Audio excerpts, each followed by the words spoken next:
कंस की आंख से एक गर्म आंसू निकला और उसके चमड़े के जूते पर गर गया। जब उस हवा में उठा और उसके जूते पर एक धब्बा छोड़ गया ने जूते को उठाकर देखा तो पाया कि उसका ताला जल चुका था, लेकिन वो हैरान होने के बावजूद कुकंस को नुकसान पहुंचाने का इरादा नहीं रखता था। कुकंस को पंजरे से आज़ाद किया तो वो फौरन गर्म होने लगा और जल्द ही पूरे बदन में आग भड़क उठी। आज़ाद होते ही कुकंस जिंदा हो गया और आसमान की तरफ परवाज कर गया, बादलों को चीरते हुए। जाने से पहले शुक्रिया के तौर पर उसने आदमी को एक शाला जिन रंग बिरंगा पर दिया, लेकिन बादशाह ने आदमी को गिरफ्तार करवा लिया क्योंकि वो कुकंस को कैद में वापस न ला सका था। उसे मौत की सजा सुनाई गई। जब उसने अपनी बेगुनाही साबित करने के लिए कुकंस का पर दिखाया तो वो बेनूर हो चुका था, जैसे कोई बेकार धात हो। लेकिन जैसे ही उसका सिर कलम करने का हुक्म दिया गया, वो पर यकदम जल उठा और कुकंस दोबारा शहर के ऊपर नमोदार हुआ। अपनी रोशनी से पूरे इलाके को मुनव्वर कर दिया।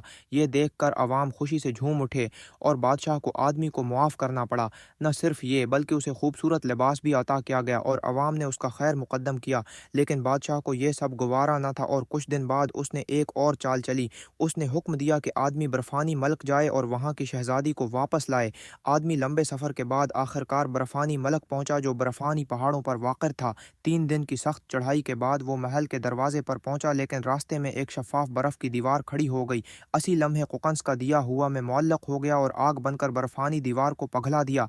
महल के दरवाजे उसके सामने खुल गए। अंदर जाकर उसने कई शहजादियों को देखा, लेकिन कुकंस की मदद से वो असली शहजादी को पहचानने में कामयाब हो गया। शहजादी के साथ वो बर्फानी महल से बाहर निकला, लेकिन वापसी के सफ़र में रसे से बने पल पर से गुजरते हुए रसा टूट गया और वो नीचे गिरने लगे। आखिरी लम्हे में आदमी का घोड़ा अचानक नमोदार हुआ और उन्हें बचा लिया। जब वो शहजादी को बादशाह के पास ले गया तो अवाम में उसकी मकबूलियत मजीद बढ़ गई, जिससे बादशाह सख्त जलने लगा।